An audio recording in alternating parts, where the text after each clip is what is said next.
dernier, René Manzor, Apocryphe. Et premier fait notable déjà, c'est que contrairement à Avalanche Hotel, ils ont fait un résumé très résumé. Ah ouais. Et ça, c'est bien.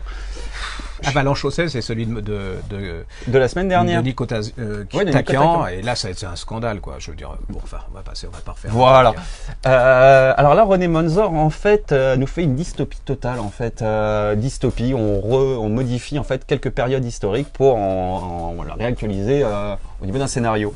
Jésus va être crucifié. Ça, on est toujours... C'est vrai? Voilà. C'est la nouvelle. Mais en fait, qui a... Ça pourrait être sur BFM. Jésus est crucifié. Allô, retour de crière. En direct du... Ah oui. Et en fait, qui c'est qui a assisté en fait à cette crucifixion? En fait, son fils. Parce que Jésus a eu un fils dans cette histoire qui s'appelle David.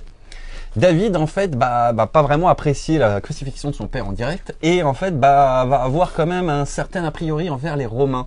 Mais c'est pas si simple que ça. Moi, ça m'a fait beaucoup penser à un manga qui s'appelle Vinland Saga, qui est toute une, qui a en fait un triptyque en fait qui nous parle en fait de la voie de la paix et la voie des guerriers. D'accord. Et c'est super intéressant en fait parce que lui est un jeune en fait qui demande non, pas en fait. Ah oui, c'est vrai.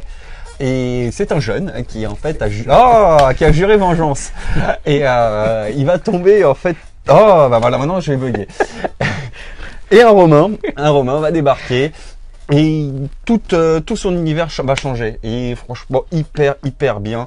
René Manzor, moi j'ai adoré. Alors, le petit truc que je dis, c'est qu'ils n'ont pas osé aller jusqu'au bout Kalman Levy, parce qu'ils ont appelé ça un thriller. Pour moi, c'est de la pure fantasy et c'est de la très bonne fantasy. C'est très bien. Moi, j'ai commencé à lire. Bon, comme vous deviez en parler, donc j'ai pas insisté, mais que vous aviez aimé. Mais c'est vrai que on est accroché dès le début. Hein. C'est hyper Même efficace. si vous n'êtes pas fanat de Jésus ni de BFM, vous pouvez y aller. C'est vraiment excellent. Mais pour les fans de fantasy, foncez parce que c'est de la très bonne fantasy. Moi, j'ai adoré quoi. Et même si vous n'êtes pas fan de fantasy, c'est une bonne manière de découvrir la fantasy parce que. Mais ça reste quand même un peu.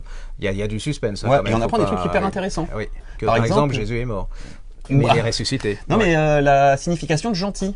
Moi, j'ai découvert grâce à ce livre en fait d'où venait gentil. Et ça vient en fait de cette période historique en fait. Les gentils, si j'ai bien tout compris, en fait étaient des personnes athées. Et merci René Manzor de me l'avoir appris. Et voilà. Il va être content. En plus, il faut lire les précédents qui sont en pocket, Et en plus, il a un intérêt, faut reconnaître. Ce qui n'est pas forcément le cas de tout le monde, c'est que c'est quelqu'un qui nous fait quelque chose de différent à chaque nouveau polar. Parce que souvent, vous prenez il y en a, et pendant 20 ans, ils ont fait un polar de valable et puis ils font le papier-collé. Vous voyez, ils changent les personnages, le truc et tout. Et lui, vraiment, il se décarcasse et il nous embringue. Alors, c'est vrai que c'est dangereux parce que les gens, on a souvent, même nous, on a envie de retrouver les personnages, les enquêteurs et tout, et l'ambiance qu'il a de ses précédents romans. Mais là, voilà, c'est un gage de talent et c'est quand même pas évident.